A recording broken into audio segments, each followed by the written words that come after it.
La véritable histoire du vol de la Joconde 1911. Le chef-d'œuvre le plus protégé et pourtant volé. La Joconde, ou Mona Lisa, peinte par Léonard de Vinci vers 1503, est exposée au musée du Louvre au début du XXe siècle. À cette époque, la sécurité des musées est très faible. Pas d'alarme, pas de caméra, peu de gardiens. Le tableau est simplement accroché au mur. Le vol, 21 août 1911.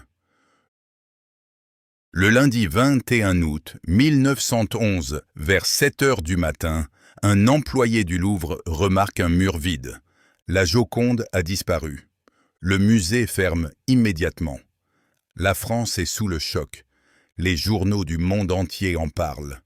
La police fouille le musée, interroge les employés. Mais aucune trace. Pendant 2 ans, la police a poursuivi les mauvaises personnes, et certaines étaient célèbres. Le Louvre dans la panique. Après le vol de 1911, la police française est humiliée.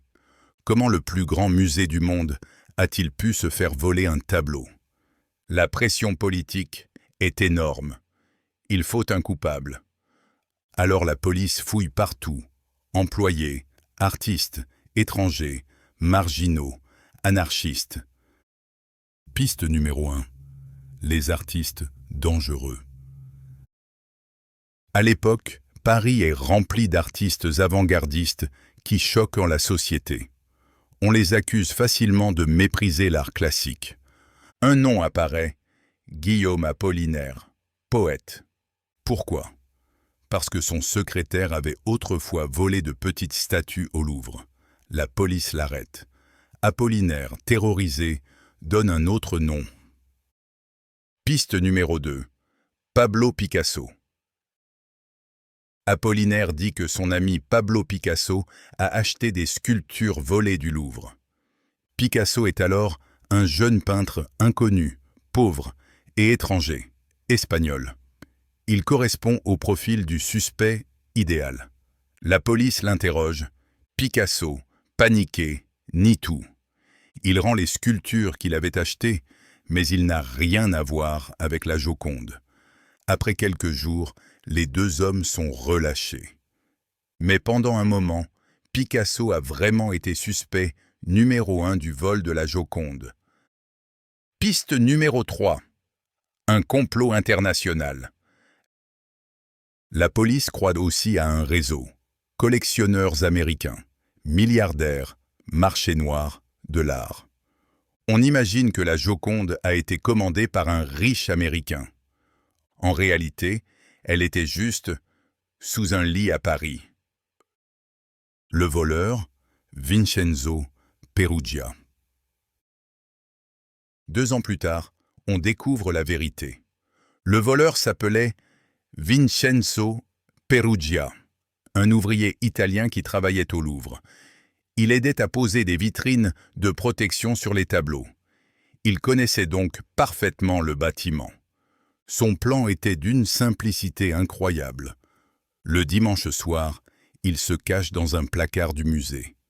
Le lundi matin, jour de fermeture, il sort, décroche la Joconde, retire le cadre, cache le tableau sous son manteau et sort tranquillement par la porte. Personne ne l'arrête. Vincenzo Perugia est un simple ouvrier, italien, discret. La police cherche un génie du crime, pas un homme avec un manteau. Il est même interrogé une fois, mais relâché, car rien ne semble suspect. La police a cru que le vol était trop intelligent pour être simple. Or, c'était exactement l'inverse. Perugia pensait que la Joconde avait été volée par la France à l'Italie, à l'époque de Napoléon. En réalité, c'était faux. Léonard de Vinci l'avait lui-même apportée en France. Mais Perugia croyait être un patriote. Il voulait rendre la Joconde à l'Italie. Il garde le tableau pendant 2 ans dans une valise, sous son lit à Paris. En 1913, il tente de vendre la Joconde à un marchand d'art de Florence. Celui-ci comprend immédiatement que c'est l'original et appelle la police. Perugia est arrêté. La Joconde est enfin récupérée. Le procès. En 1914, Vincenzo Perugia est enfin jugé en Italie, et contre toute attente, il n'est pas vu comme un grand criminel, mais comme un patriote. Dans la salle du tribunal, beaucoup d'Italiens pensent qu'il a simplement ramené chez lui une œuvre qui, selon eux, avait été volée par la France. La presse italienne le présente comme un homme simple, un ouvrier qui a voulu défendre l'honneur de son pays. Résultat, Perugia est condamné à une peine très légère, seulement quelques mois de prison. Après sa libération, il reprend une vie normale. La Joconde revient au Louvre en 1914. L'ironie de l'histoire. Avant le vol, la Joconde était connue, mais pas la star mondiale qu'elle est aujourd'hui. Le vol l'a rendu le tableau le plus célèbre de tous les temps.